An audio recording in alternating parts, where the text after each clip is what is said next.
ത്യാഗത്തിന്റെയും സഹനത്തിന്റെയും ആത്മസമർപ്പണത്തിന്റെയും സ്മരണ പുതുക്കി വിശ്വാസികൾ ബലിപ്പെരുന്നാൾ ആഘോഷമാക്കുകയാണ്. തിരുവനന്തപുരം പാളയം ജുമാ മസ്ജിദിൽ നടന്ന പ്രാർത്ഥനകൾക്ക് ഇമാം VP സുഹൈബ് മൗലവി നേതൃത്വം നൽകി.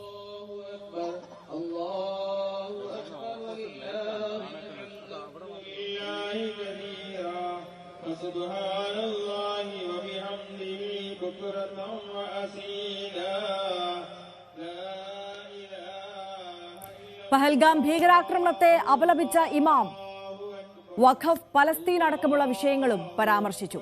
രാജ്യത്തിന്റെ ശാന്തിയും സമാധാനവും തകർക്കുന്ന ഒരു പ്രവൃത്തിയും വിശ്വാസി സ്വീകരിക്കില്ല.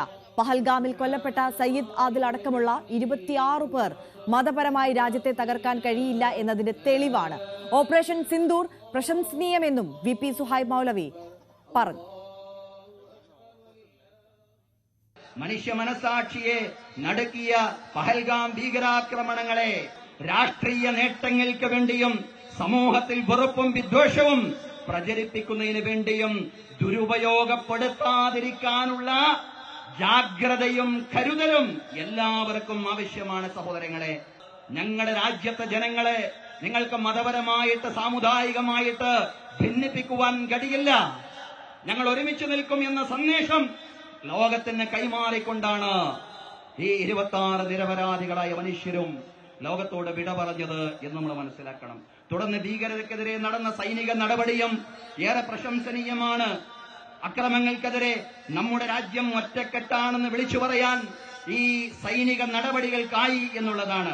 അതിന്റെ പിന്നിൽ പ്രവർത്തിച്ച എല്ലാ സൈനികർക്കും ആദരവോടുകൂടി നാം നന്ദി അർപ്പിക്കുകയാണ്. സഹോദരങ്ങളെ, സഹോദരിമാരെ, രാജ്യത്തിന്റെ ഐക്യവും അഖണ്ഡതയും സംരക്ഷിക്കാൻ സൗഹൃദത്തോടെ മുന്നോട്ട് നീങ്ങണമെന്നാണ് ഇത്തരം സാഹചര്യങ്ങൾ നമ്മോട് പറയുന്നത്. അല്ലാഹു അക്ബർ, അല്ലാഹു അക്ബർ, ലാ ഇലാഹ ഇല്ലല്ലാഹു, അല്ലാഹു അക്ബർ. വഖഫ് വിഷയത്തിൽ ആശങ്കകൾ അസ്ഥാനത്തല്ല എന്നാണ് സുപ്രീം കോടതി ചൂണ്ടിക്കാണിക്കുന്നതെന്നും സാധ്യമായ നിയമ പോരാട്ടം നടത്തുമെന്നും പാളയം ഇമാം പറഞ്ഞു. വഖഫ് ഭേദഗതി നിയമവുമായി ബന്ധപ്പെട്ടുകൊണ്ട് വിശ്വാസി സമൂഹവും വഖഫിനെ സ്നേഹിക്കുന്നവരും പ്രകടിപ്പിക്കുന്ന ആശങ്കകൾ അത് അസ്ഥാനത്തല്ല എന്ന് തന്നെയാണ് സുപ്രീം കോടതിയുടെ പരാമർശങ്ങളിൽ നിന്ന് നമുക്ക് ബോധ്യമായത്. എറണാകുളം ചക്കരപ്പറമ്പിന് സമീപം നടന്ന ഈദ്ഗാഹിന് അറഫ മസ്ജിദ് ഖദീം ഇസ്ഹാഖ് അസ്ഹരി നേതൃത്വം നൽകി.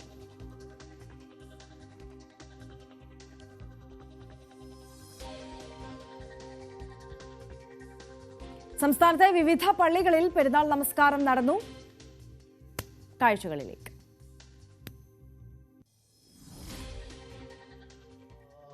അല്ലാഹു അക്ബർ, അല്ലാഹു അക്ബർ വലില്ലാഹിൽ ഹംദ്. അല്ലാഹു അക്ബർ,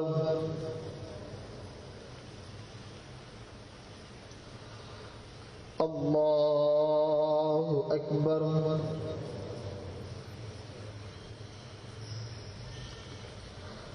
അല്ലാഹു അക്ബർ.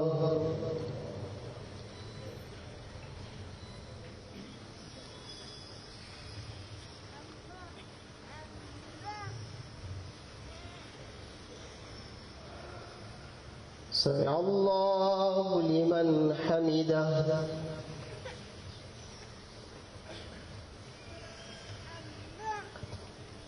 അല്ലാഹു അക്ബർ,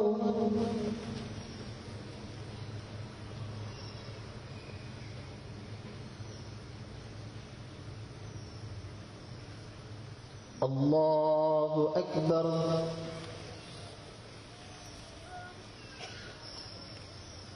നമസ്കാരം നടന്നു. ഡൽഹി ജമാ മസ്ജിദ് അടക്കം ഉത്തരേന്ത്യയിലെ വിവിധ പള്ളികളിലും ഈദ്ഗാഹുകൾ കേന്ദ്രീകരിച്ചും പെരുന്നാൾ നമസ്കാരം നടന്നു.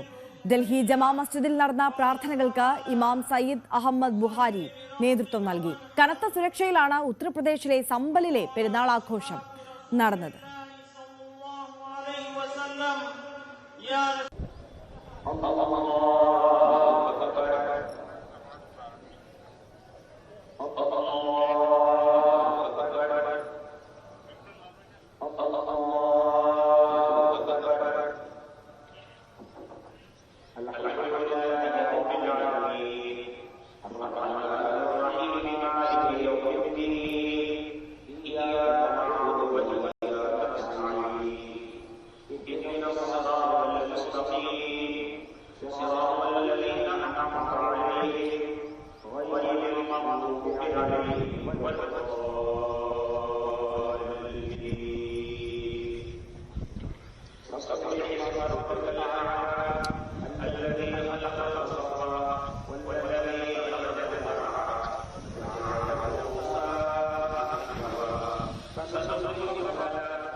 ഇനി നമുക്ക് നിലമ്പൂരിലേക്ക് പോയാൽ അവിടെ തെരഞ്ഞെടുപ്പ് ചൂടിനിടെ എത്തിയ പെരുന്നാൾ ദിനമാണ്. പെരുന്നാൾ നമസ്കാരത്തിൽ പങ്കെടുത്തും ആശംസകൾ പങ്കുവച്ചും നിലമ്പൂരിൽ മുന്നണി സ്ഥാനാർത്ഥികൾ സജീവമാണ്.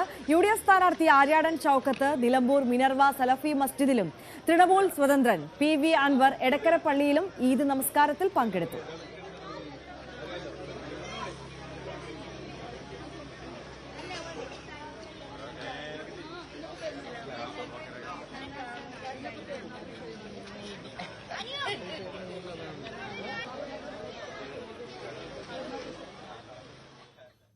ത്യാഗത്തിൻ്റെയും സഹനത്തിൻ്റെയും സമർപ്പണത്തിൻ്റെയും ഓർമ്മ പുതുക്കുന്ന ദിവസമാണ്. അതുകൊണ്ട് തന്നെ ബലിപെരുന്നാളിന് നമ്മുടെയൊക്കെ ഒരു ആത്മസമർപ്പണത്തിൻ്റെ ഒരു വലിയ പ്രാർത്ഥന എല്ലാവരും ചെയ്യുന്നു എന്നതാണ്. ഇവിടെ പെരുന്നാളിനെ സംബന്ധിച്ചിടത്തോളം ഈ ആഘോഷം പരിമിതമായ തലത്തിലുള്ള ആഘോഷങ്ങൾ, അതുകൊണ്ട് സുഹൃത്ത് സന്ദർശനങ്ങൾക്കും കുടുംബ സന്ദർശനങ്ങൾക്കും വേണ്ടിയാണ് ഈ 2 ദിവസം മാറ്റിവെച്ചത്. ഒരു വളരെ അനുകൂലമായ ഒരു അന്തരീക്ഷം നിലമ്പൂരുണ്ട്.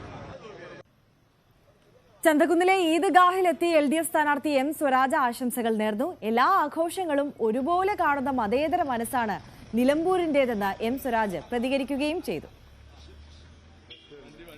BJP സ്ഥാനാർത്ഥി മോഹൻ ജോർജ് പോത്തുകല്ല് പഞ്ചായത്തിലാണ് അതേസമയം ഇന്ന് പര്യടനം നടത്തുന്നത്. CV അനുമോദും VV അരുണും നിലമ്പൂരിൽ നിന്ന് നമുക്കൊപ്പം ചേരുകയാണ്. ആദ്യം VV അരുണിലേക്ക് പോവുകയാണ്. അരുൺ, ബലിപ്പെരുന്നാൾ ആഘോഷത്തിനിടയിലെ പ്രചാരണമാണ് നടക്കുന്നത്. അപ്പോൾ ഇന്ന് ഈദ്ഗാഹുകളും പള്ളികളും വീടുകളും ഒക്കെ സന്ദർശിച്ച് നേരിട്ട് വോട്ടർമാരെ കണ്ട് പരമാവധി വോട്ട് ചോദിക്കാനുള്ളൊരു അവസരം കൂടിയാണ്, അവധിയാണല്ലോ. അപ്പോൾ പെരുന്നാൾ ആശംസകൾ നേരുന്നതിനോടൊപ്പം വോട്ട് അഭ്യർത്ഥനയും അല്ലേ?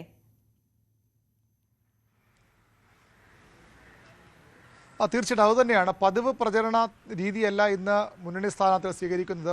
പതിവ് പ്രചരണ തിരക്കുമില്ല. പകരം രാവിലെ തന്നെ ഈദ്ഗാഹുകളിലെത്തി പള്ളികളിലെത്തി പരമാവധി വിശ്വാസികളെ നേരിട്ട് കണ്ട് വോട്ട് ചോദിക്കുകയാണ്. വോട്ട് ചോദിക്കുന്ന അപ്പുറത്തേക്ക് അവർക്ക് പെരുന്നാൾ ആശംസകൾ അർപ്പിക്കുകയാണ് സ്ഥാനാർത്ഥികൾ പ്രധാനമായും ചെയ്യുന്നത്. 3 മുന്നണി സ്ഥാനാർത്ഥികളും PV അൻവറും ആ രീതിയിൽ തന്നെയാണ് ഇന്നത്തെ പ്രചരണം മുന്നോട്ട് കൊണ്ടുപോകുന്നത്. ഇടതുമുന്നണി സ്ഥാനാർത്ഥി M സ്വരാജ് ചന്തക്കുന്നിലെ ഈദ്ഗാഹിലും പള്ളിയിലുമാണ് ആദ്യം എത്തിയത്. അവിടെ അദ്ദേഹം ഈ നമസ്കാരം കഴിഞ്ഞവരെ കാത്തുനിന്നു.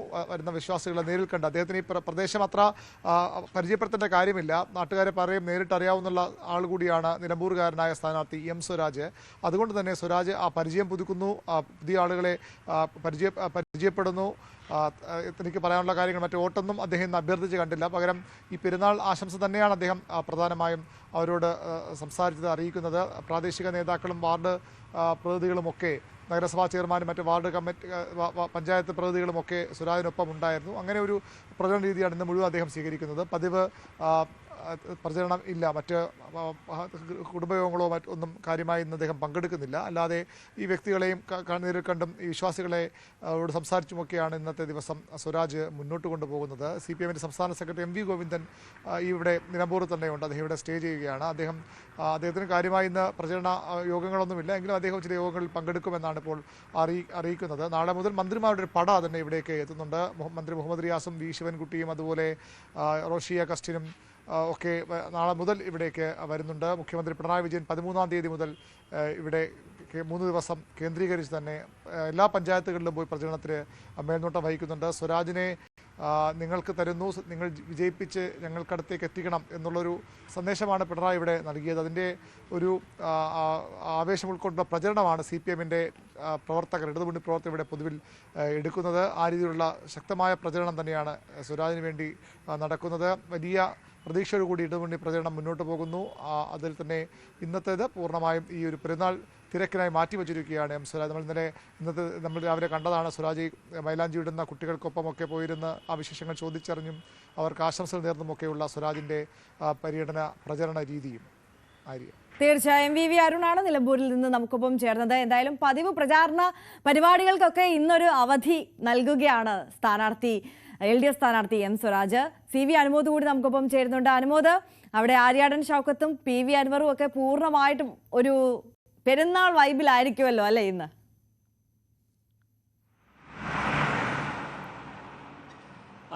ആര്യടൻ ഷൗക്കത്ത് രാവിലെ സലഫി മസ്ജിദിലെത്തി ഈദ്ഗാഹിൽ പങ്കെടുത്തു. അതിനുശേഷം അദ്ദേഹം മുക്കട്ടയിലെ പള്ളിയിലെത്തി വോട്ടഭ്യർത്ഥിച്ചു. അതിനുശേഷം അദ്ദേഹം ആര്യടൻ മുഹമ്മദിൻ്റെ ഖബറിടത്തിൽ ചെന്ന് അവിടെ പ്രാർത്ഥനകൾ നടത്തും. 10:30യോടെയാണ് തുടർന്ന് അദ്ദേഹം ഈ ഒരു ഇന്നത്തെ ഏറ്റവും പ്രധാനപ്പെട്ട പരിപാടിയായിട്ടും നിശ്ചയിച്ചിട്ടുള്ള ഒരു ഈദ് ആഘോഷത്തിൽ, പെരുന്നാൾ ആഘോഷത്തിൽ, അത് പാട്ടക്കരിമ്പ് ആദിവാസി നഗറിലാണ് നിശ്ചയിച്ചിരിക്കുന്നത്. 11 മണിയാവും പങ്കെടുക്കാൻ. മറ്റ് പ്രചരണ പരിപാടികളൊന്നും തന്നെ ആര്യടൻ ഷൗക്കത്ത് ഇത് നിശ്ചയിച്ചിട്ടില്ല. കുടുംബ സംഗമമായിട്ടും സുഹൃത്ത് സംഗമമായിട്ടും അത്തരത്തിൽ കൂടിക്കാഴ്ചകളൊക്കെ ആയിട്ടാണ് ഇന്നത്തെ ദിവസം ചെലവഴിക്കുക എന്നാണ് നേരത്തെ ആര്യടൻ ഷൗക്കത്ത് അറിയിച്ചിട്ടുള്ളത്. രാവിലെ ഈദ്ഗാഹിൽ പങ്കെടുത്ത ശേഷം അദ്ദേഹം പരിസരത്തെ വീടുകളിലെത്തി വോട്ടഭ്യർത്ഥനയും നടത്തിയിരുന്നു. അതേസമയം PV അൻവർ എടക്കരയിലാണ് ഈദ്ഗാഹിൽ പങ്കെടുത്തത്. ഈദ്ഗാഹിൽ പങ്കെടുത്ത ശേഷം അവിടെ അദ്ദേഹം വോട്ടഭ്യർത്ഥന നടത്തി. അവിടെ ചില ഇടങ്ങളിൽ അദ്ദേഹം ചെറിയ പരിപാടികളിൽ പങ്കെടുക്കുന്നുണ്ട്. മുൻകൂട്ടി നിശ്ചയിച്ച പരിപാടികളല്ല, അതല്ലാതെയുള്ള വോട്ടഭ്യർത്ഥന പരിപാടികളിലാണ് അദ്ദേഹം പങ്കെടുക്കുന്നത്. എന്നാൽ BJPയുടെ സ്ഥാനാർത്ഥി പര്യടനം ഇന്ന് പോത്തൂൽ പഞ്ചായത്തിൽ തുടരുന്നു എന്നാണ് അറിഞ്ഞിട്ടുള്ളത്. പെരുന്നാളിൻ്റെ ഒരു അവധി മൂഡിലാണ് ഇന്ന് UDF ക്യാമ്പും ഉള്ളത്. പ്രധാനപ്പെട്ട നേതാക്കളൊക്കെ അവരുടെ നാടുകളിൽ തന്നെയാണുള്ളത്. പ്രത്യേകിച്ച് നിശ്ചയിച്ച ഒരു ക്യാമ്പയിൻ ഇല്ലാത്തതുകൊണ്ട് സൗഹൃദ സന്ദർശനങ്ങളൊക്കെ ആയിട്ടായിരിക്കും UDFൻ്റെ ഇന്നത്തെ ദിവസം, UDF നേതാക്കൾ ഇന്നത്തെ ദിവസം ഉണ്ടാവുക.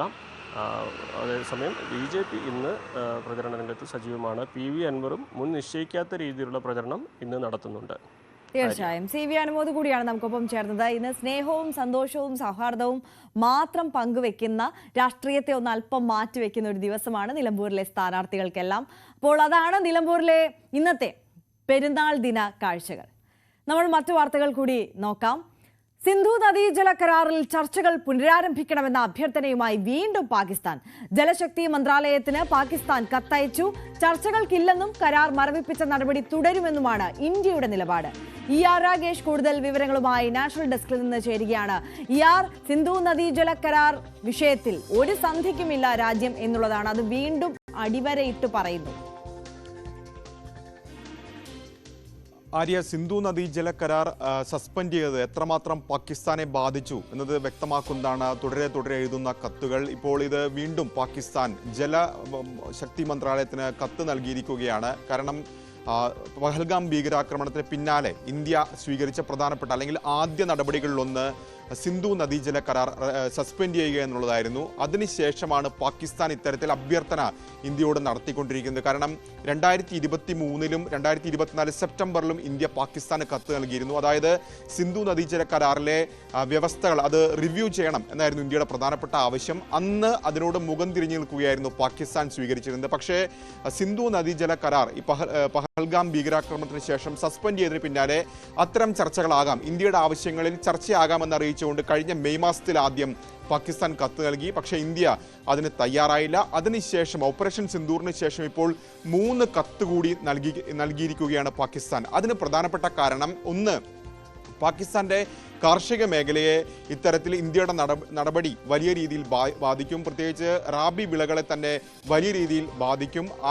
കൃഷിനാശം അടക്കം സംഭവിക്കും. അത്തരമൊരു സാഹചര്യം പാകിസ്ഥാന് മുമ്പിലുണ്ട്. ഒപ്പം കുടിവെള്ളത്തെയും ഇത്തരം നടപടി, അതായത് സിന്ധു നദീജല കരാർ റദ്ദാക്കിയത് ബാധിക്കാൻ സാധ്യതയുണ്ട്. ഇതുകൂടി കണക്കിലെടുത്തുകൊണ്ടാണ് ഇന്ത്യ നേരത്തെ ഉന്നയിച്ച കാര്യങ്ങളിലൊക്കെ തന്നെ ചർച്ചയാകാം എന്നാവശ്യപ്പെട്ടുകൊണ്ട് വീണ്ടും ഇപ്പോൾ കത്ത് നൽകിയിരിക്കുന്നത്. ഏതായാലും ഇന്ത്യ ഇപ്പോൾ വ്യക്തമാക്കിയിരിക്കുന്ന പ്രധാനപ്പെട്ട കാര്യം, നിലവിൽ സ്വീകരിച്ച നടപടിയിൽ ഒരു മാറ്റവുമില്ല. മാത്രവുമല്ല, ഇപ്പോൾ കൈക്കൊണ്ടിരിക്കുന്നത് ഇന്ത്യ ആലോചിച്ചെടുത്ത തീരുമാനമാണ് എന്നാണ് ഇപ്പോൾ സർക്കാർ വൃത്തങ്ങൾ വ്യക്തമാക്കിയിട്ടുള്ളത്. ഏതായാലും ജലശക്തി മന്ത്രാലയത്തിന് ലഭിച്ച കത്ത് ഇപ്പോൾ വിദേശകാര്യ മന്ത്രാലയത്തിന് കൈമാറിയിട്ടുണ്ട്. കാരണം വിദേശകാര്യ മന്ത്രാലയം ഉൾപ്പെടെയാണ് ഇത്തരം നിലപാട് നേരത്തെ സ്വീകരിച്ചിരുന്നത്. അതായത് പാകിസ്ഥാനിലേക്ക് ഏതായാലും സിന്ധു നദീജല കരാർ സസ്പെൻഡ് ചെയ്ത നടപടി പുനരാലോചിക്കാനില്ല എന്നിപ്പോൾ ഈ ഘട്ടത്തിലും ഇന്ത്യ ആവർത്തിക്കുകയും ചെയ്തിട്ടുണ്ട്. ആര്യ.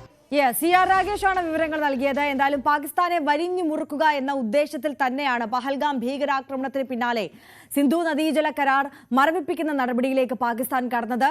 ആ നടപടിയിൽ ഇപ്പോൾ ശ്വാസം മുട്ടുകയാണ് പാകിസ്ഥാൻ എന്ന് വെളിവാക്കുകയാണ്. തുടരെ ഈ കരാറിൽ ഒരു പുനരാലോചന വേണം, മരവിപ്പിച്ച നടപടിയിൽ ഒരു പുനർചിന്തനം വേണമെന്നാവശ്യപ്പെട്ടുകൊണ്ടുള്ള പാകിസ്ഥാന്റെ ഈ അഭ്യർത്ഥന മനസ്സിലാക്കുന്നത്. പാകിസ്ഥാനിലെ തീവ്രവാദികൾക്ക് ഇന്ത്യ നൽകിയ കനത്ത മറുപടിയായ ഓപ്പറേഷൻ സിന്ദൂർ നടന്നിട്ട് 1 മാസം പിന്നിട്ടു. ഏപ്രിൽ 22-ന് 26 നിരപരാധികളുടെ ജീവനെടുത്ത ഭീകരതയ്ക്ക് ഇന്ത്യ നൽകിയ പ്രതികരണം പാകിസ്ഥാൻ എല്ലാ കാലത്തും ഓർക്കുന്നതായിരുന്നു. മെയ് 6-നും 7-നും ഇടയിലെ രാത്രിയിൽ ഇന്ത്യൻ വ്യോമസേന നടത്തിയ ആക്രമണം എല്ലാ അർത്ഥത്തിലും നീതി നടപ്പാക്കലായിരുന്നു.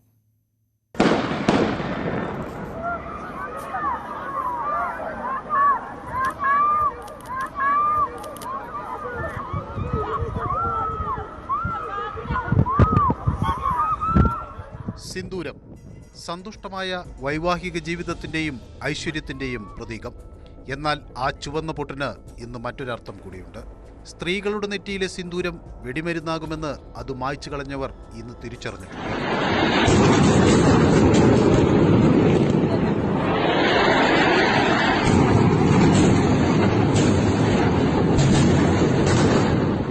മെയ് 7-ന് പുലർച്ചെ 1:05-ന് തീവ്രവാദ ആസ്ഥാനങ്ങളിലും പരിശീലന കേന്ദ്രങ്ങളിലും ആകാശത്തു നിന്ന് തീമഴ വർഷിച്ചപ്പോൾ അത് പാകിസ്ഥാന് ബോധ്യപ്പെട്ടു കാണും. കൊലയ്ക്ക് ശേഷം പോയി മോദിയോട് പറയാൻ സ്ത്രീകളോട് പറഞ്ഞവർക്ക് വീരപരാക്രമികളുടെ സൈന്യം പുറകെ വരുമെന്ന് കണക്ക് കൂട്ടാനായില്ല. കര, നാവിക, വ്യോമസേനകൾ കൈകോർത്തു. ഇന്ത്യയുടെ പ്രതികരണം കൃത്യവും തന്ത്രപരവുമായിരുന്നു.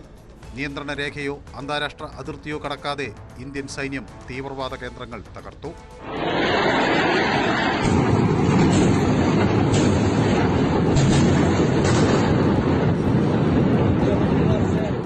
1999 ഡിസംബറിൽ നടന്ന IC-814 വിമാന റാഞ്ചലിന്റെ സൂത്രധാരൻ ജെയ്ഷെ മുഹമ്മദ് നേതാവ് അബ്ദുൾ റൌഫ് അസർ ഉൾപ്പെടെ ആക്രമണങ്ങളിൽ 100-ലധികം ഭീകരർ കൊല്ലപ്പെട്ടു. അതിൽ ഭീകരൻ മസൂദ് അസറിന്റെ 10 കുടുംബാംഗങ്ങളും ഉൾപ്പെടുന്നു. ജെയ്ഷെ മുഹമ്മദ്, ലഷ്കർ-ഇ തൈബ, ഹിസ്ബുൾ മുജാഹിദീൻ തുടങ്ങിയ തീവ്രവാദ ഗ്രൂപ്പുകളുടെ 9 കേന്ദ്രങ്ങൾ ലക്ഷ്യമിട്ടാണ് കൃത്യമായ ആക്രമണം നടന്നത്. ഭീകരർ ഒരു കാര്യം കൂടി ഓർക്കേണ്ടതുണ്ട്: ഓപ്പറേഷൻ സിന്ദൂർ അവസാനിച്ചിട്ടില്ല. സൈനിക രംഗത്ത് സാങ്കേതിക സ്വാശ്രയത്തിലേക്കുള്ള ഇന്ത്യയുടെ യാത്രയിൽ ഓപ്പറേഷൻ സിന്ദൂർ ഒരു നാഴികക്കല്ലാണ്. മതം പറയിച്ച് മാറ്റി നിർത്തിക്കൊന്നാൽ ഇന്ത്യ മതാടിസ്ഥാനത്തിൽ ഭിന്നിച്ചു നിൽക്കും എന്ന് കരുതിയവർക്ക് തെറ്റി. വിംഗ് കമാൻഡർ വ്യോമിക സിംഗും കേണൽ സോഫിയ ഖുറേഷിയും ഓപ്പറേഷൻ സിന്ദൂർ വിവരിച്ചപ്പോൾ 1700 ഭാഷകളിൽ സംസാരിക്കുന്ന ഇന്ത്യക്കാർ സൈന്യത്തെ പിന്തുണച്ച് ഒരേ സ്വരത്തിൽ വിളിച്ചു: ജയ് ഹിന്ദ്. News desk, news 18. പാകിസ്ഥാനെതിരെ ആഞ്ഞടിച്ച് പ്രധാനമന്ത്രി നരേന്ദ്രമോദി. പഹൽഗാം ആക്രമണം കശ്മീരിന്റെ മനുഷ്യത്വത്തെയും ആത്മാവിനെയും ലക്ഷ്യമിട്ടുള്ള ആക്രമണമായിരുന്നുവെന്ന് മോദി വിമർശിച്ചു. ഇന്ത്യയിൽ കലാപം ഇളക്കിവിടുകയും കശ്മീരിലെ കഠിനാധ്വാനികളായ ജനങ്ങളുടെ ഉപജീവന മാർഗം തകർക്കുകയുമായിരുന്നു ലക്ഷ്യം. അതുകൊണ്ടാണ് പാകിസ്ഥാൻ വിനോദസഞ്ചാരികളെ ലക്ഷ്യമിട്ടതെന്നും മോദി പറഞ്ഞു.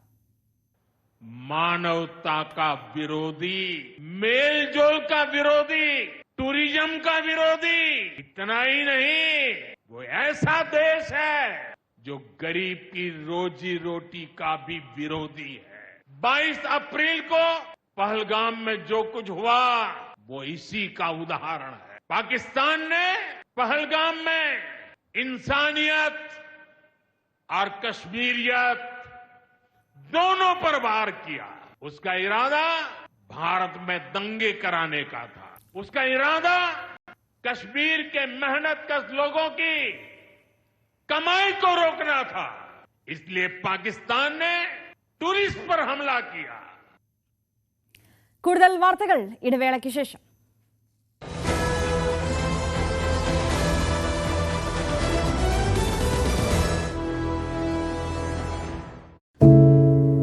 ഒരു മാധ്യമ പ്രവർത്തക എന്ന നിലയ്ക്ക് ഇപ്പോൾ ഏറ്റവും കൂടുതൽ കൈകാര്യം ചെയ്യേണ്ടി വരുന്നത് ലഹരിയുമായി ബന്ധപ്പെട്ട വാർത്തകളാണ്.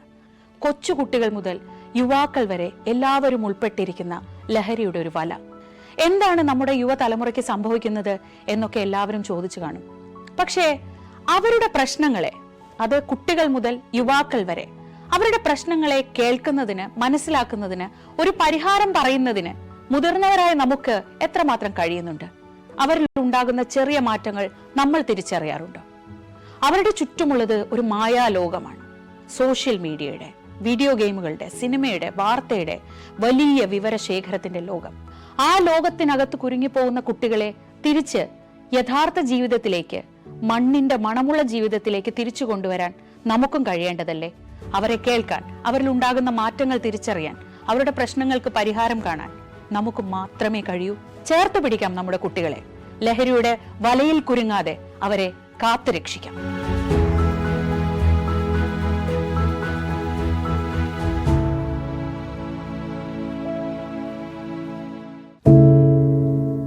എന്തുപറ്റി നമ്മുടെ നാടിന് എന്ന് ചോദിച്ചു പോകുന്ന കാര്യങ്ങളാണ് ഇപ്പോൾ സംഭവിക്കുന്നത്. എന്തൊക്കെയാണ് നമ്മുടെ യുവതലമുറ തെരുവുകളിൽ കാട്ടിക്കൂട്ടുന്നത്? കൊല്ലാൻ പോലും മടികാട്ടാത്ത ഇവർ സ്വബോധത്താൽ ഇങ്ങനെയൊന്നും ചെയ്യില്ല. നാടിന്റെ അഭിമാനമായി വളരേണ്ട യുവത്വത്തെ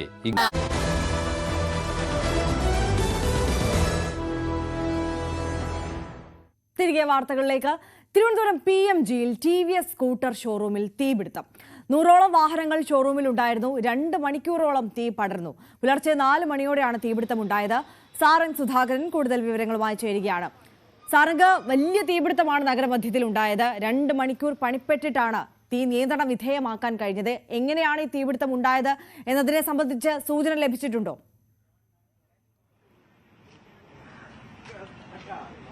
നിലവിൽ അഗ്നിരക്ഷാ സേന നൽകുന്ന വിവരം ഷോർട്ട് സർക്യൂട്ട് ആണ് എന്നാണ് പ്രാഥമിക നിഗമനം. തീപിടുത്തത്തിന് പ്രധാനമായും കാരണമായിട്ടുള്ളത് ഷോർട്ട് സർക്യൂട്ട് ആണെന്ന്. കാരണം ഈ കെട്ടിടത്തിന്റെ സീലിംഗിൽ നിന്നാണ് ഈ തീപിടുത്തം ആരംഭിച്ചതും അത് പിന്നീട് താഴേക്ക് കെട്ടിടത്തിന്റെ ഈ വാഹനങ്ങൾ സൂക്ഷിച്ചിരുന്ന മുറികളിലേക്കും മറ്റും സർവീസിന്റെ റൂമുകളിലേക്കും മറ്റും തീ പടരുകയായിരുന്നു. അത്തരത്തിൽ കെട്ടിടത്തിന്റെ മുകളിൽ നിന്നാണ് തീ ആരംഭിച്ചത്. പിന്നീട് അത് കെട്ടിടത്തിന്റെ പല ഭാഗങ്ങളിലേക്കും എത്തുകയായിരുന്നു. 4 മണിയോട് കൂടിയാണ് തൊട്ടടുത്ത കടകളിലെ സെക്യൂരിറ്റി ജീവനക്കാർ ഇത്തരത്തിൽ തീപിടുത്തം വിവരം അഗ്നിരക്ഷാ സേനയെ അറിയിക്കുന്നത്. പിന്നീട് 6 മണിയോടുകൂടി 5ഓളം അഗ്നിരക്ഷാ യൂണിറ്റുകൾ പണിപ്പെട്ടാണ് ഈ ഒരു തീ അണച്ചത്. നിരവധി വാഹനങ്ങൾക്ക് കേടുപാടുകൾ സംഭവിച്ചിട്ടുണ്ട് എന്നാണ് നിലവിൽ മനസ്സിലാക്കുന്നത്.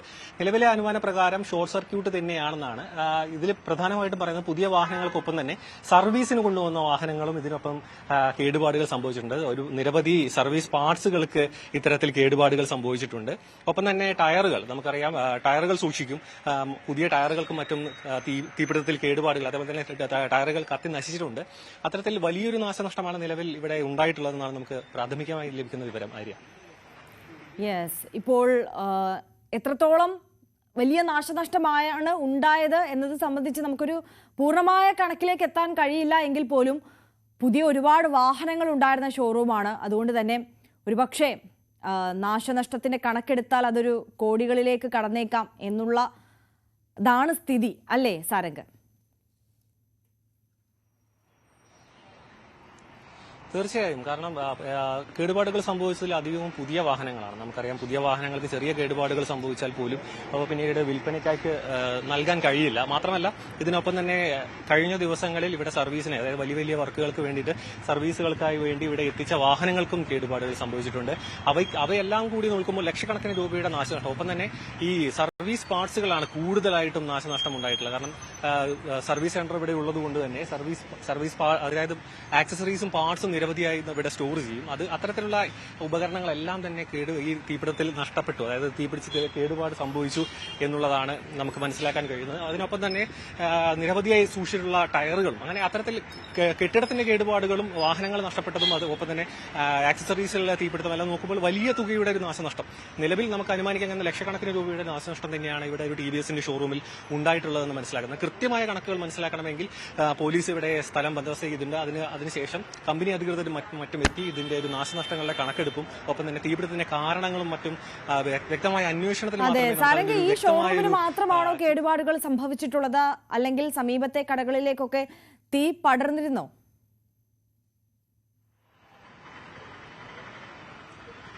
ഈ ഒരു കെട്ടിടം നിൽക്കുന്നത് എന്ന് പറയുമ്പോൾ ലൂർദ് പള്ളിയുടെ നേരെ എതിർവശത്താണ്. അതിന് തൊട്ടടുത്തായി മറ്റ് കെട്ടിടങ്ങളോ മറ്റോ ഒന്നും തന്നെ ഇല്ല എളുപ്പത്തിൽ തീ പടരുന്ന രീതിയിൽ. പക്ഷേ ഭാഗ്യവശാൽ അത്തരത്തിൽ തീ മറ്റു കെട്ടിടത്തിലേക്ക് പടരുന്ന രീതിയിലുള്ള ഒരു സാഹചര്യം ഉണ്ടായിട്ടില്ല. അതിനു മുൻപ് തന്നെ അഗ്നിരക്ഷാ സേന ഇവിടെ എത്തുകയും തീ നിയന്ത്രണ വിധേയമാക്കുകയും ചെയ്തു. 4 മണിക്ക് മുൻപ് തന്നെ തീ ആരംഭിച്ചിട്ടുണ്ടാകാം എന്നാണ് നിലവിലെ അനുമാനം. കാരണം രാത്രിയാണ്, പെട്ടെന്ന് തീപിടുത്തം ഉണ്ടായാൽ ആൾക്കാർ അറിയണമെന്നില്ല. അപ്പോൾ 4 മണിക്ക് അറിഞ്ഞതിന് ശേഷം 2 മണിക്കൂർ കൊണ്ട് തീ അണച്ചെങ്കിലും മറ്റുള്ള കെട്ടിടങ്ങളിലേക്ക് തീ പടരുന്ന ഒരു സാഹചര്യം ഉണ്ടായില്ല. അതുതന്നെ ഈ ഒരു തീപിടുത്തത്തിന്റെ ആഘാതം ഒരു പരിധിവരെ കുറച്ചു. TVS ഷോറൂമിനകത്ത് മാത്രം ആണ് നിലവിൽ തീപിടുത്തത്തിന്റെ നാശനഷ്ടങ്ങൾ ഉണ്ടായിട്ടുള്ളത്. സാരംഗ് സുധാകരനാണ് തിരുവനന്തപുരത്ത് നിന്ന് വിശദാംശങ്ങളുമായി നമുക്കൊപ്പം ചേർന്നത്. PMG ജംഗ്ഷനിലെ TVS ഷോറൂമിലാണ് വലിയ തീപിടുത്തമുണ്ടായത്. ലക്ഷങ്ങളുടെ നാശനഷ്ടമാണ് കണക്കാക്കുന്നത്. എന്തായാലും ആളപായമില്ല എന്നത് വളരെ ആശ്വാസകരമാണ്. നമ്മളെ ഇന്നലെ തേടിയെത്തിയ അതീവ ദുഃഖകരമായ വാർത്തയായിരുന്നു ഒരു 4ാം ക്ലാസ്സുകാരി തിരുവനന്തപുരം നേമത്ത് ആത്മഹത്യ ചെയ്തു എന്നുള്ളത്. അപ്പോൾ മരണത്തിൽ ദുരൂഹത തുടരുകയാണ് എന്നുള്ളതാണ്. 9 വയസ്സ് മാത്രം പ്രായമുള്ള കുട്ടിക്ക് ഫാനിന് മുകളിൽ എങ്ങനെ കുരുക്കിടാൻ കഴിയും എന്നതാണ് പോലീസിനെയും കുഴയ്ക്കുന്നത്. തിരുവനന്തപുരം നേമത്ത് കേരളത്തെ മുഴുവൻ നടുക്കുന്ന ഒരു മരണമാണ്. 9 വയസ്സ് മാത്രം പ്രായമുള്ള ഒരു 4ാം ക്ലാസ് വിദ്യാർത്ഥിനി വീടിനുള്ളിലെ കിടപ്പുമുറിയിൽ ആത്മഹത്യ ചെയ്ത നിലയിൽ കണ്ടെത്തുകയായിരുന്നു. പോലീസിന്റെ പ്രാഥമികമായ പരിശോധനകളൊക്കെ നടത്തി ഇൻക്വസ്റ്റ് നടപടികളൊക്കെ പൂർത്തിയാക്കിയതിനു ശേഷം മൃതദേഹം ഇവിടെ നിന്ന് മെഡിക്കൽ കോളേജ് ആശുപത്രിയിലേക്ക് മാറ്റിയിരിക്കുകയാണ്. ഇപ്പോഴും ഈ നാടിനും ഈ കുട്ടിയോടൊപ്പം സ്കൂളിൽ പഠിച്ചുകൊണ്ടിരുന്ന മറ്റ് വിദ്യാർത്ഥികൾക്കുമൊന്നും ഈ ഒരു കാര്യം ഇപ്പോഴും അങ്ങ് ഉൾക്കൊള്ളാൻ പറ്റിയിട്ടില്ല. കാരണം പഠനത്തിൽ വളരെ സമർത്ഥയായിട്ടുള്ള ഒരു കുട്ടിയായിരുന്നു അഹല്യ എന്ന ഈ 9 വയസ്സുകാരി. അങ്ങനെ ഒരാൾ എന്തിനിങ്ങനെ ഒരു കൃത്യം ചെയ്തു എന്നതിന് കൃത്യമായ ഒരു ഉത്തരം ഇപ്പോഴും ആർക്കുമില്ല. എന്തായാലും ഒരുപക്ഷെ പ്രദേശവാസികൾക്ക് ഈ കുഞ്ഞിനെ കുറിച്ച് കുറച്ചുകൂടി കൂടുതലായിട്ട് അറിയാമെന്ന് തോന്നുന്നു. ചേച്ചി, നിങ്ങൾ എല്ലാ ദിവസവും കാണുന്നവരല്ലേ? അവസാനം എപ്പോഴാണ് കണ്ടത്? ഇന്നലെ വൈകുന്നേരം 4 മണിയൊക്കെ ആവും. സ്കൂളിൽ നിന്ന് വിളിച്ചോണ്ട് വന്നപ്പോഴത്തേക്ക് കണ്ടായിരുന്നു. സംസാരിക്കുകയൊക്കെ ചെയ്തായിരുന്നു. പിന്നെ അതിനുശേഷം ഇന്ന് ഞാൻ ജോലിക്ക് പോയപ്പോൾ എന്റെ മോനാണ് വിളിച്ച് പറഞ്ഞത്, അമ്മ ഇങ്ങനെ വാവച്ചി ഇങ്ങനെ തൂങ്ങി നിൽക്കുന്നു എന്ന് പറഞ്ഞു. തൂങ്ങിയമ്മ അങ്ങനെ ആശുപത്രി കൊണ്ടുപോയിക്കണം, ഒന്നും അറിയാൻ പറ്റിയില്ല. അപ്പൊ എപ്പോഴും ആ കൊച്ചിന്റെ കഴുത്തിൽ ഒരു ഷോള് കിടക്കും. അപ്പൊ ഞാൻ പറഞ്ഞേടാ അത് രണ്ടും ഇളത് മൂത്തും കൂടെ കളിച്ചോണ്ടെന്ന് അങ്ങനെ വല്ലതും ആയിരിക്കുമെന്ന്. പിന്നെ കുറെ കഴിഞ്ഞപ്പോഴത്തേക്ക് ഞാൻ വീണ്ടും മോനെ വിളിച്ചപ്പോഴത്തേക്ക് പറഞ്ഞില്ല, അമ്മ മരിച്ചു പോയെന്നാണ് പറയണത്. ലേഖ ചേച്ചി അവിടെ ഇല്ല, ഇപ്പം വന്നത് ലേഖ എന്ന് പറഞ്ഞാൽ കുട്ടിയുടെ അമ്മ ഇപ്പം വന്നതേ ഉള്ളൂ, ശാന്തി മാമി മാത്രമേ ഉള്ളൂ അവിടെ എന്ന്. ഞാൻ ഉടനെ വന്നപ്പോൾ ബോഡിയൊക്കെ കൊണ്ടുപോയായിരുന്നു. 4ാം ക്ലാസ്സിൽ പഠിക്കുന്ന ഒരു കുഞ്ഞ് ഇങ്ങനെ ഒരു കാര്യം അത് നമുക്കങ്ങ് ഉൾക്കൊള്ളാം. അതെ, അവര് എന്തേലും വഴക്ക് പറയും അങ്ങനെ എന്തെങ്കിലും കാര്യം അറിഞ്ഞിട്ടില്ല. കാരണം അവളെ അമ്മ അവിടെ ഇല്ല, അവൾ തയ്യക്കാരിയാണ്. എന്തോ തച്ച തുണി എന്തോ കൊണ്ട് കൊടുക്കാൻ പോയി എന്നാണ് പറയണത്. എല്ലാരോടും സംസാരിക്കുന്ന ഒരു പ്രകൃതമായിരുന്നു അല്ലേ? എല്ലാരോട് ഭയങ്കര ചെല്ലത്തിൽ സംസാരിക്കുന്ന ഒരു, കാരണം അത് കുറെ നാൾ അതിനുശേഷമല്ല ഇളയ കുട്ടി വന്നത്. അതുകൊണ്ട് എല്ലാവർക്കും ഭയങ്കര ഇഷ്ടമാണ് ആ കൊച്ചാണ്. പഠനത്തിൽ സമർത്ഥമായിരുന്നു അല്ലേ? സമർത്ഥ. പിന്നെ കറോട്ട പഠിക്കാൻ പോയി, ഡാൻസ് പഠിക്കാൻ പോയി, അങ്ങനെ എല്ലാത്തിലും ഒക്കെ ഉള്ള ഒരു കൊച്ചാണ്. അതാണ് നാട്ടുകാർക്ക് അഹല്യയെ കുറിച്ച് പറയാനുള്ളത്. വീടിനുള്ളിൽ അവൾ പഠനത്തിലും പാഠ്യേതര വിഷയങ്ങളിലുമൊക്കെ നേടിയ ഒരുപാട് ട്രോഫികൾ ഇരിപ്പുണ്ട്. അതിനു ചുറ്റും വീടിന്റെ മുൻവശത്തായി അഹല്യ വീടിനോട് ചേർന്ന് വരച്ച കരികൊണ്ട് വരച്ച ചിത്രങ്ങളുണ്ട്.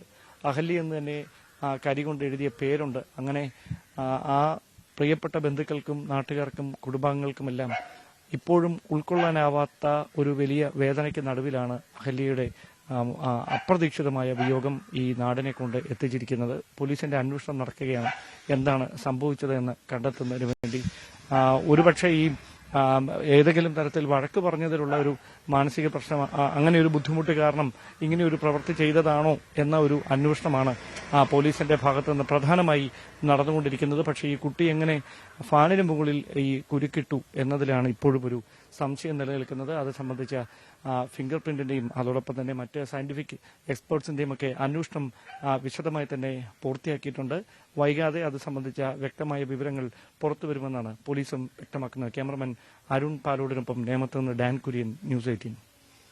മറ്റൊരു വാർത്തയിലേക്ക്. 10 പേരെ വിവാഹം ചെയ്ത് മുങ്ങിയ യുവതി തിരുവനന്തപുരത്ത് പിടിയിൽ. എറണാകുളം കാഞ്ഞിരമറ്റം സ്വദേശി രേഷ്മയാണ് ആര്യനാട് പോലീസിന്റെ പിടിയിലായത്. ഓൺലൈനായി വിവാഹ പരസ്യം നൽകി വിവിധ ജില്ലകളിലായാണ് തട്ടിപ്പ് നടത്തിയത്. പുതിയ വിവാഹത്തിന് തൊട്ടു മുൻപാണ് കുടുങ്ങിയത്. പ്രതിശ്രുത വരനായ പഞ്ചായത്ത് അംഗവും ബന്ധുവും ചേർന്നാണ് തട്ടിപ്പ് പുറത്താക്കിയത്. അരുൺ മോഹൻ കൂടുതൽ വിവരങ്ങളുമായി ചേരുകയാണ്. അരുൺ, എങ്ങനെയാണ് ഈ തട്ടിപ്പ് കണ്ടെത്തുന്നത്? രേഷ്മയുടെ ലക്ഷ്യം എന്തായിരുന്നു? ആര്യ, വളരെ ഞെട്ടിക്കുന്ന ഒരു വാർത്ത തന്നെയാണ്. കാരണം 10 വിവാഹം അത് ഓൺലൈനിലൂടെ പരിചയപ്പെടുകയും നേരത്തെ ആര്യ സൂചിപ്പിച്ചതുപോലെ വിവിധ ജില്ലകളിലെ യുവാക്കളെ കേന്ദ്രീകരിച്ചായിരുന്നു ഈ തട്ടിപ്പ് നടത്തിയിരുന്നത്.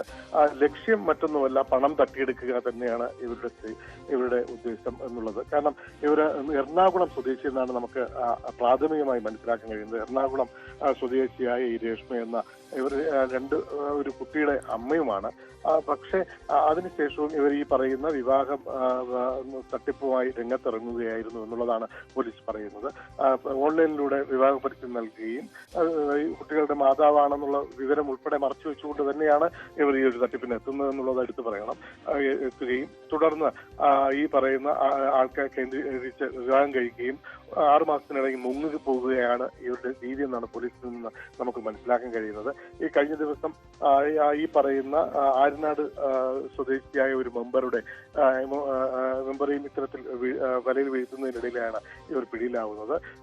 ഈ മെമ്പർ അവിവാഹിതനായ അയാൾ ഓൺലൈനിലേക്ക് രജിസ്റ്റർ ചെയ്യുന്ന സമയത്ത് ഈ സ്ത്രീയെ തന്നെ അമ്മയെന്ന് സ്വയം പരിചയപ്പെട്ടുകൊണ്ട് ഈ പറയുന്ന മെമ്പറോട് സംസാരിക്കുന്നു. മകൾ ഉടൻ തന്നെ തിരുവനന്തപുരം യൂണിവേഴ്സിറ്റിയിൽ ഒരു ആവശ്യത്തിനായി എത്തുന്നു.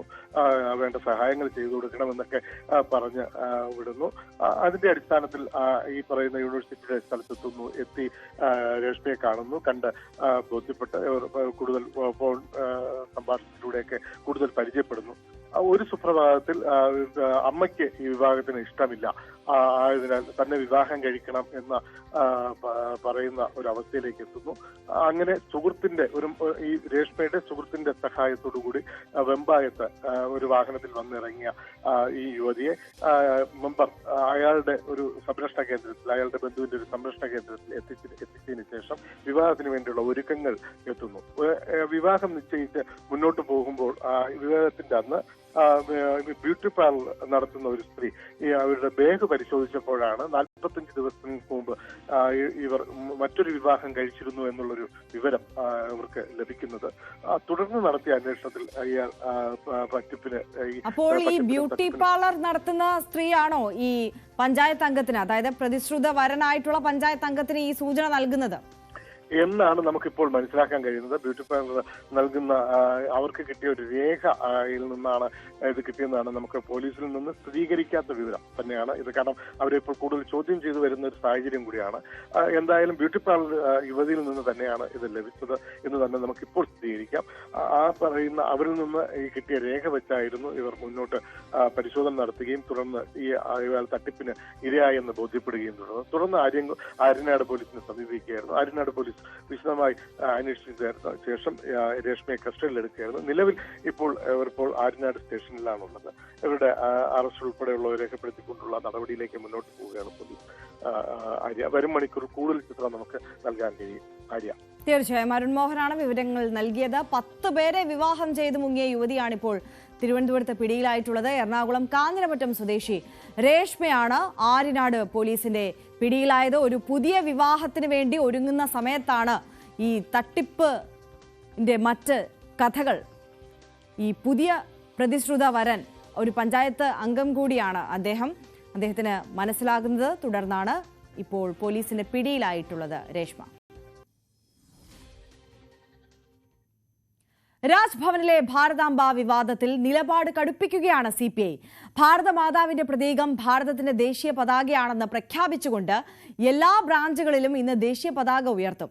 വൃക്ഷത്തൈകൾ നട്ടും പ്രതിഷേധിക്കും. ഗവർണറെ തിരിച്ചു വിളിക്കണമെന്നാവശ്യപ്പെട്ട് CPI MP P. Santhosh Kumar രാഷ്ട്രപതിക്ക് കത്തയച്ചിരുന്നു. ആന്ധ്രാപ്രദേശ് ടെക്സ്റ്റൈൽ വകുപ്പ് മന്ത്രി S. സവിത ഇന്ന് കിഴക്കമ്പലത്തെ കിറ്റെക്സ് ആസ്ഥാനത്തെത്തും. മുഖ്യമന്ത്രി ചന്ദ്രബാബു നായിഡുവിന്റെ നിർദ്ദേശപ്രകാരമാണ് സന്ദർശനം. Kitex MD Sabu M. ജേക്കബിനെ ആന്ധ്രാപ്രദേശ് മുഖ്യമന്ത്രി ചന്ദ്രബാബു നായിഡുമായിട്ടുള്ള നേരിട്ടുള്ള കൂടിക്കാഴ്ചയ്ക്ക് ക്ഷണിക്കാനായിട്ടാണ് എത്തുന്നത്. 3500 കോടി രൂപ മുതൽ മുടക്കി 50,000 പേർക്ക് തൊഴിൽ നൽകുന്ന 2 ഫാക്ടറികളാണ് കിറ്റെക്സ് തെലങ്കാനയിൽ പൂർത്തീകരിച്ചുകൊണ്ടിരിക്കുന്നത്. ആദ്യ ഫാക്ടറി വാറങ്കലിൽ കഴിഞ്ഞ ഏപ്രിലിൽ പ്രവർത്തനം തുടങ്ങി.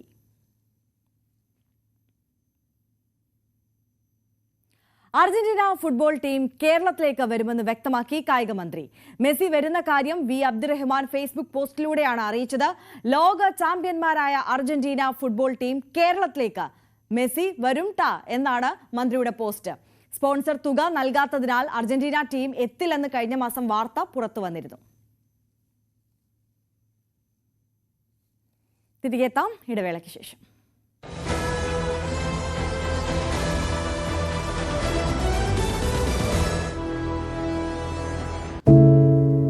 ഒരു മാധ്യമ പ്രവർത്തക എന്ന നിലയ്ക്ക് ഇപ്പോൾ ഏറ്റവും കൂടുതൽ കൈകാര്യം ചെയ്യേണ്ടി വരുന്നത് ലഹരിയുമായി ബന്ധപ്പെട്ട വാർത്തകളാണ്. കൊച്ചുകുട്ടികൾ മുതൽ യുവാക്കൾ വരെ എല്ലാവരും ഉൾപ്പെട്ടിരിക്കുന്ന ലഹരിയുടെ ഒരു വല. എന്താണ് നമ്മുടെ യുവതലമുറയ്ക്ക് സംഭവിക്കുന്നത് എന്നൊക്കെ എല്ലാവരും ചോദിച്ചു കാണും. പക്ഷേ അവരുടെ പ്രശ്നങ്ങളെ, അത് കുട്ടികൾ മുതൽ യുവാക്കൾ വരെ, അവരുടെ പ്രശ്നങ്ങളെ കേൾക്കുന്നതിന്, മനസ്സിലാക്കുന്നതിന്, ഒരു പരിഹാരം പറയുന്നതിന് മുതിർന്നവരായ നമുക്ക് എത്രമാത്രം കഴിയുന്നുണ്ട്? അവരിൽ ഉണ്ടാകുന്ന ചെറിയ മാറ്റങ്ങൾ നമ്മൾ തിരിച്ചറിയാറുണ്ടോ? അവരുടെ ചുറ്റുമുള്ളത് ഒരു മായാലോകമാണ്. സോഷ്യൽ മീഡിയയുടെ, വീഡിയോ ഗെയിമുകളുടെ, സിനിമയുടെ, വാർത്തയുടെ വലിയ വിവരശേഖരത്തിന്റെ ലോകം. ആ ലോകത്തിനകത്ത് കുരുങ്ങിപ്പോകുന്ന കുട്ടികളെ തിരിച്ച് യഥാർത്ഥ ജീവിതത്തിലേക്ക്, മണ്ണിന്റെ മണമുള്ള ജീവിതത്തിലേക്ക് തിരിച്ചു കൊണ്ടുവരാൻ നമുക്കും കഴിയേണ്ടതല്ലേ? അവരെ കേൾക്കാൻ, അവരിൽ ഉണ്ടാകുന്ന മാറ്റങ്ങൾ തിരിച്ചറിയാൻ, അവരുടെ പ്രശ്നങ്ങൾക്ക് പരിഹാരം കാണാൻ നമുക്ക് മാത്രമേ കഴിയൂ. ചേർത്ത് പിടിക്കാം നമ്മുടെ കുട്ടികളെ. ലഹരിയുടെ വലയിൽ കുരുങ്ങാതെ അവരെ കാത്തുരക്ഷിക്കാം.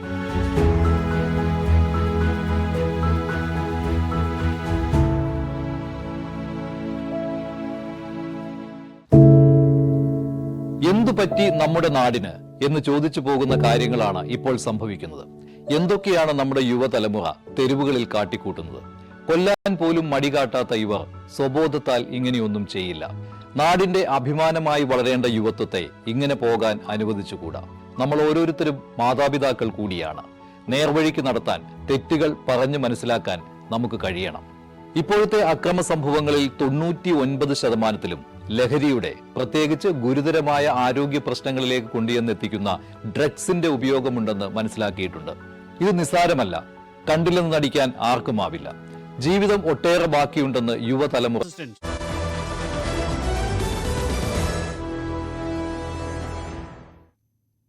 വാർത്തകളിലേക്ക്. കൊല്ലത്ത് പേവിഷബാധയേറ്റ് യുവാവ് മരിച്ച സംഭവത്തിൽ എങ്ങനെയാണ് പേവിഷബാധയേറ്റതെന്ന് പരിശോധന തുടരുകയാണ്. ഇന്നലെയാണ് കടയ്ക്കൽ കുറ്റിക്കാട് സ്വദേശി ബൈജു മരിച്ചത്. പാരിപ്പള്ളി മെഡിക്കൽ കോളേജിൽ നടത്തിയ പോസ്റ്റ്മോർട്ടത്തിലാണ് മരണം പേവിഷബാധയേറ്റാണെന്ന് സ്ഥിരീകരിച്ചത്. എസ് വിനീഷ് കൂടുതൽ വിവരങ്ങളുമായി കൊല്ലത്ത് നിന്ന് ചേരുകയാണ്. വിനീഷ്, ഈ പേവിഷബാധയേറ്റാണ് മരിച്ചത് എന്ന് പോസ്റ്റ്മോർട്ടം റിപ്പോർട്ടിൽ വ്യക്തമായി. പക്ഷേ ഏത് സാഹചര്യത്തിൽ പേവിഷബാധയേറ്റു എന്ന് സ്ഥിരീകരിക്കാനോ മനസ്സിലാക്കാനോ കഴിയാത്തത് എന്തുകൊണ്ടാണ്? ഈ കുടുംബത്തിനൊന്നും ഇതുമായി ബന്ധപ്പെട്ട ഒരു അറിവുമില്ലേ? ആര്യ, ചൊവ്വാഴ്ച പകലായിരുന്നു കൊല്ലം കടയ്ക്കൽ സ്വദേശി 44-കാരൻ ബൈജുവിനെ കടയ്ക്കൽ താലൂക്ക് ആശുപത്രിയിൽ പ്രവേശിപ്പിക്കുന്നത്. കടുത്ത ശ്വാസം മുട്ടും മറ്റും അസ്വസ്ഥതകളോടെയാണ് ഇയാളെ കടയ്ക്കൽ താലൂക്ക് ആശുപത്രിയിൽ പ്രവേശിപ്പിച്ചത്. അസുഖം വീണ്ടും മൂർച്ഛിക്കുന്ന അവസ്ഥയായതോടെ പാരിപ്പള്ളി മെഡിക്കൽ കോളേജിലേക്ക് ബൈജുവിനെ മാറ്റാനായി ഡോക്ടർമാർ നിർദ്ദേശിച്ചിരുന്നു. എന്നാൽ ബൈജു ഇത് അനുസരിക്കാൻ തയ്യാറാകാതെ വീട്ടിലേക്ക് മടങ്ങി എന്നാണ് അറിയുന്നത്. അന്ന് രാത്രിയിൽ തന്നെ ഇയാൾക്ക് രോഗം ഗുരുതരമായി മൂർച്ഛിച്ച ഒരു സാഹചര്യമുണ്ടായി. ഉടൻ തന്നെ നാട്ടുകാരും വീട്ടുകാരും ചേർന്നാണ് കടയ്ക്കൽ താലൂക്ക് ആശുപത്രിയിൽ അയാളെ പ്രവേശിപ്പിച്ചത്. പക്ഷെ അയാളുടെ മരണം സംഭവിക്കുകയായിരുന്നു. അതുപോലെ തന്നെ തുടർന്നാണ് പോസ്റ്റ്മോർട്ടം നടപടികൾക്കായിട്ട് പാരിപ്പള്ളി മെഡിക്കൽ കോളേജിലേക്ക് മൃതശരീരം മാറ്റുന്നത്. അങ്ങനെ പോസ്റ്റ്മോർട്ടം നടപടിക്ക് ശേഷം ബന്ധുമിത്രാദികൾക്കും മൃതശരീരം വിട്ടു നൽകുകയും ചെയ്തിരുന്നു. കഴിഞ്ഞ ദിവസമാണ് ഇയാളുടെ പോസ്റ്റ്മോർട്ടം റിപ്പോർട്ട് വന്നത്. ഇതിൽ പേവിഷബാധയേറ്റാണ് മരണം സംഭവിച്ചത് എന്നാണ് അറിഞ്ഞത്. തുടർന്ന് വീട്ടുകാരുമായി ആരോഗ്യവകുപ്പ് സംസാരിച്ചപ്പോൾ ഏകദേശം ഒരു 6 മാസം മുൻപ് ഇയാളെ തെരുവുനായ ആക്രമിച്ചിരുന്നതായി പറയുന്നുണ്ട്. തുടർന്നാണ് ഇയാൾ വാക്സിൻ എടുക്കാൻ തയ്യാറാകാതെ ഇരുന്നു എന്ന് പറയുന്നു. അങ്ങനെയാണ് ഈ ഒരു സംഭവത്തിലേക്ക് എത്തിയതെന്നുള്ള ചില സൂചനകളാണ് ഈ ആരോഗ്യ വിഭാഗത്തിന് വീട്ടുകാർ നൽകിയത്. പക്ഷെ ഇതാണോ കാരണം എന്നുള്ളതിനെ കുറിച്ച് നമുക്ക് വ്യക്തത പറയാൻ കഴിയില്ല. ആര്യ, അന്വേഷിക്കുന്നുണ്ട്. എന്തായാലും ഈ അന്ന് തന്നെ, അതായത് കടയ്ക്കൽ താലൂക്ക് ആശുപത്രിയിൽ ഇയാളുടെ മരണം സംഭവിച്ചപ്പോൾ തന്നെ ഇയാളെ പരിചരിച്ച ഡോക്ടർമാരും മറ്റ് നഴ്സുമാർ ഉൾപ്പെടെ പേവിഷബാധ എടുത്തിരുന്നു. അതുപോലെ തന്നെ ഈ ഇൻക്വസ്റ്റ് നടപടികൾ നടത്തിയ പോലീസ് അധികാരികൾ അവരെല്ലാം വാക്സിൻ എടുക്കണം എന്നുള്ളൊരു നിർദ്ദേശം നൽകിയിട്ടുണ്ട്. അതുപോലെ തന്നെ ഈ ബൈജുവുമായി ഇടപഴകിയിട്ടുള്ള അവർ എല്ലാവരും വീട്ടുകാരുൾപ്പെടെ എല്ലാവരും വാക്സിൻ എടുക്കണം എന്നുള്ളൊരു നിർദ്ദേശവും ആരോഗ്യ വിഭാഗം നൽകിയിട്ടുണ്ട്. ആര്യ. യെസ് വിനീഷാണ് വിവരങ്ങൾ നൽകിയത്. എന്തായാലും 6 മാസം മുമ്പ് ബൈജുവിന് തെരുവുനായയുടെ ആക്രമണം ഉണ്ടായി എന്നുള്ളതാണ് കുടുംബം പറയുന്നത്. പക്ഷെ ആ ഘട്ടത്തിൽ വാക്സിൻ എടുക്കാൻ ബൈജു തയ്യാറായിരുന്നില്ല. ഇപ്പോൾ കഴിഞ്ഞ ദിവസമാണ് മരണം സംഭവിച്ചത്. പോസ്റ്റ്മോർട്ടത്തിന് ശേഷമാണ്, പോസ്റ്റ്മോർട്ടത്തിലാണ് ഇത്തരത്തിൽ പേവിഷബാധയേറ്റാണ് മരണമെന്ന സ്ഥിരീകരണം വന്നിട്ടുള്ളത്. എന്തായാലും കൂടുതൽ പരിശോധനകൾ, ഏത് ഘട്ടത്തിലാണ് ഏത് സാഹചര്യത്തിലാണ് പേവിഷബാധയേറ്റത് എന്നത് സംബന്ധിച്ച പരിശോധനകൾ ആരോഗ്യവകുപ്പിന്റെ ഭാഗത്തു നിന്ന് നടന്നുകൊണ്ടിരിക്കുകയാണ്. ആരോഗ്യ കുടുംബക്ഷേമ മന്ത്രാലയത്തിന്റെ കണക്കനുസരിച്ച് രാജ്യത്ത് COVID-19 ബാധിച്ച് ചികിത്സയിലുള്ളവരുടെ എണ്ണം 5364 കഴിഞ്ഞ 24 മണിക്കൂറിനുള്ളിൽ 4 പുതിയ COVID-19 മരണങ്ങൾ റിപ്പോർട്ട് ചെയ്യപ്പെട്ടു. കേരളം ഏറ്റവും കൂടുതൽ രോഗബാധിത സംസ്ഥാനമായി തുടരുകയാണ്. തൊട്ടുപിന്നിൽ ഗുജറാത്ത്, പശ്ചിമബംഗാൾ, ഡൽഹി എന്നീ സംസ്ഥാനങ്ങളാണ്.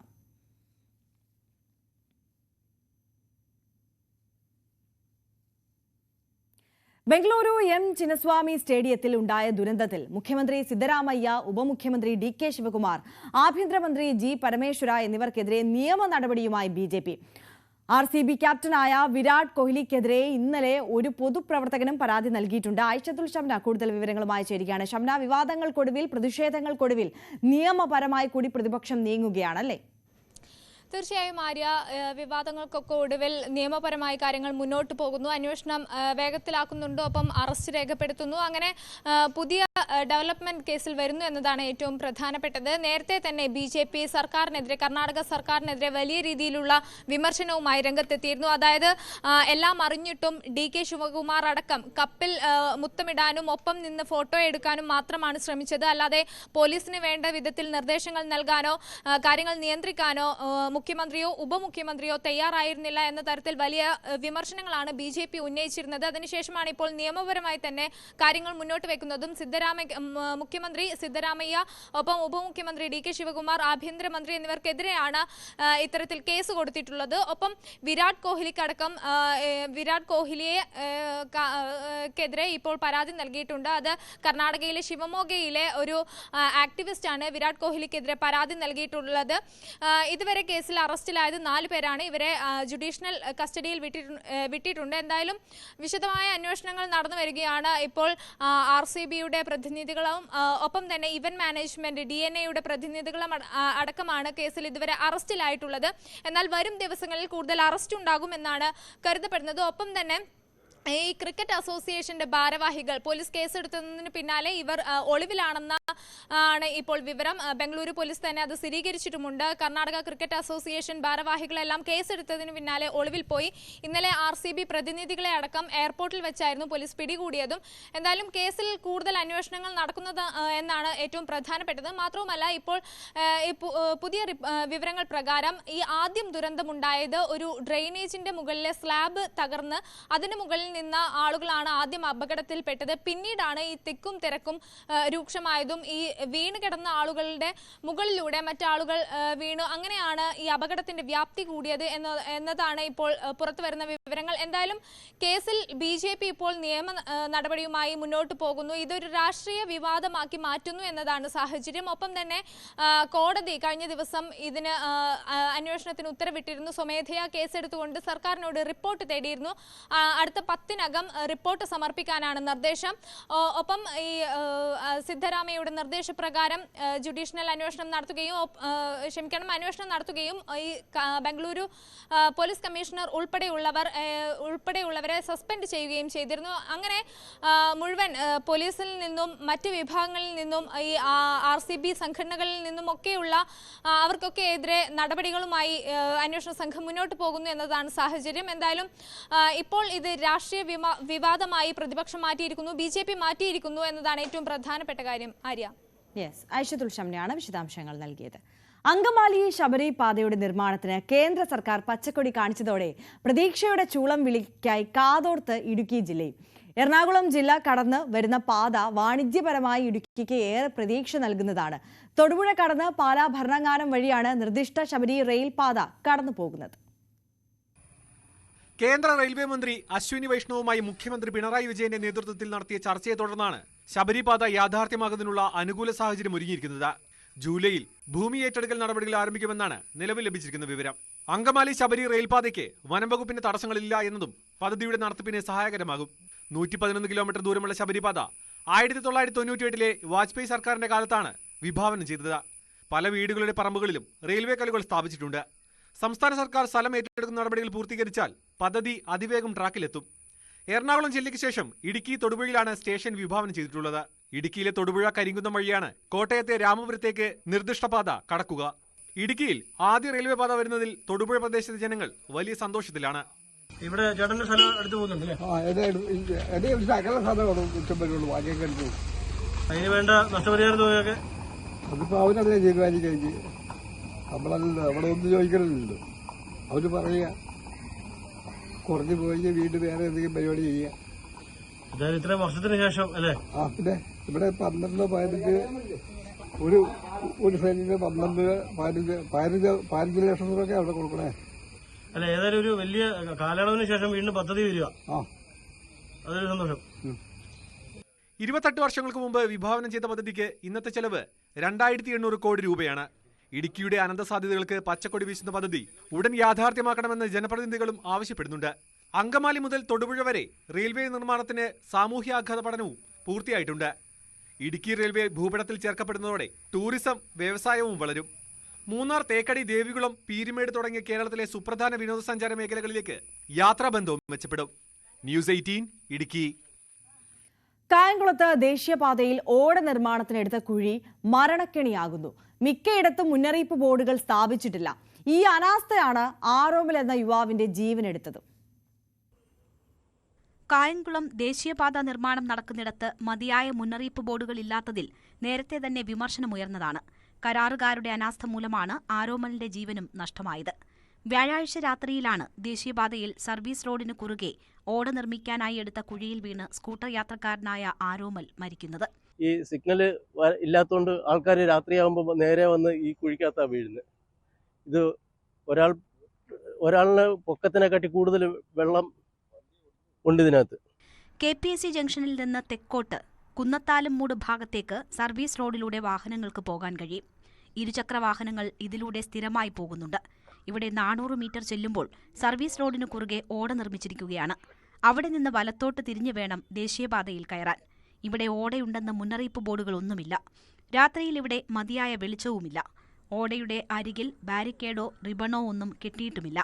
അതിനാൽ തന്നെ രാത്രിയിൽ വാഹനത്തിൽ വരുന്നവർക്ക് ഇവിടെ കുഴിയാണെന്ന് അറിയാൻ കഴിയില്ല. പക്ഷെ അവിടുന്ന് വരുന്ന ഒരാള് കാണത്തില്ല. രാത്രി ഇങ്ങോട്ട് വരുമ്പം ഒരു കയറ് പോലും പിടിച്ച് കെട്ടിയിട്ടില്ല. അപ്പം സ്വാഭാവികമായിട്ടും നേരത്തെ 2-3 വട്ടം ഇവിടെ വീണിട്ടുണ്ട്. പക്ഷെ വലിയ പരിക്ക് പറ്റിയിട്ടില്ല. ഇവിടെയൊക്കെ ഉള്ളവർ തന്നെ ആയതുകൊണ്ട് ഇവിടെ വരുമ്പോഴത്തേക്ക്, കാരണം ഇവിടെ ഒരു ഹമ്പുണ്ട്, ആ ഹമ്പ് ചാടിക്കഴിഞ്ഞാൽ വണ്ടിയുടെ കൺട്രോൾ പോകും. പിന്നെ നേരെ വന്ന് ഇതിനകത്ത് വന്ന് വീണ് കഴിഞ്ഞാൽ ഡയറക്റ്റ് വന്ന് ഇതിനകത്ത് തലയിടിക്കുക. വ്യാഴാഴ്ച രാത്രിയിൽ ആരോമൽ സഞ്ചരിച്ച വാഹനവും അപകടത്തിൽപ്പെട്ടത് ഈ കുഴിയിലാണ്. ആരോമൽ സ്കൂട്ടറിന്റെ പുറകിലിരുന്നാണ് യാത്ര ചെയ്തത്. സ്കൂട്ടർ ഇവിടെ ഓടയ്ക്കായി നിർമ്മിച്ചിരുന്ന കൽക്കെട്ടിൽ വന്നിടിച്ച് പുറകിലിരുന്ന ആരോമൽ നിർമ്മാണത്തിനായി എടുത്ത കുഴിയിൽ വന്ന് വീഴുകയായിരുന്നു. വെള്ളം നിറഞ്ഞ കുഴിയിൽ ചെരുപ്പും വണ്ടിയും കിടക്കുന്നതാണ് ആളുകൾ കണ്ടത്. ഉടൻ ആശുപത്രിയിലെത്തിച്ചെങ്കിലും ഫലമുണ്ടായില്ല. അപകടമുണ്ടായതിന് പിന്നാലെ റോഡിൽ കോൺക്രീറ്റ് ബാരിക്കേഡുകൾ സ്ഥാപിച്ചു. ന്യൂസ് 18 ആലപ്പുഴ. ജനങ്ങളുടെ ജീവിത നിലവാരം ഉയർത്തുന്നതിൽ കാര്യമായ നേട്ടം കൈവരിച്ചതായാണ് കേന്ദ്ര സർക്കാർ അവകാശപ്പെടുന്നത്. സാധാരണക്കാരുടെ ദൈനംദിനം ജീവിതം അനായാസമാക്കുന്നതിന് പല പദ്ധതികളും ആവിഷ്കരിച്ചു. അതുകൊണ്ട് തന്നെ പാവപ്പെട്ട ജനവിഭാഗത്തിന്റെ വിശ്വാസം ആർജിക്കാൻ കഴിഞ്ഞതായി 1-ാം വാർഷികം ആഘോഷിക്കുന്ന 3-ാം മോദി സർക്കാർ കരുതുന്നു. കഴിഞ്ഞ 11 വർഷത്തിനിടയിൽ ഓരോ ഇന്ത്യക്കാരനെയും ശാക്തീകരിക്കുന്നതിനായി കേന്ദ്ര സർക്കാർ നിരവധി ക്ഷേമ പദ്ധതികൾ ആരംഭിക്കുകയും നടപ്പിലാക്കുകയും ചെയ്തിട്ടുണ്ട്. മുദ്ര യോജന, സ്റ്റാൻഡപ്പ് ഇന്ത്യ തുടങ്ങിയ പരിപാടികൾ ശാക്തീകരണത്തിൻ്റെ പുതിയ ഗാഥകൾ രചിച്ചു. അതിൻ്റെ ഫലങ്ങൾ ജനജീവിതത്തിൽ ഇന്ന് പ്രകടമാണ്.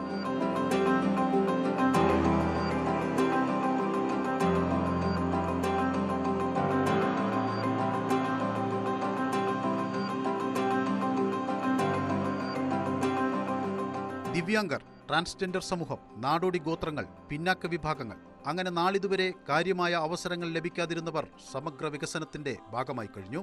ഈ സമൂഹത്തെ ശാക്തീകരിക്കുന്നതിനായി സർക്കാർ നിരവധി പരിഷ്കരണങ്ങളാണ് നടത്തിയിട്ടുള്ളത്.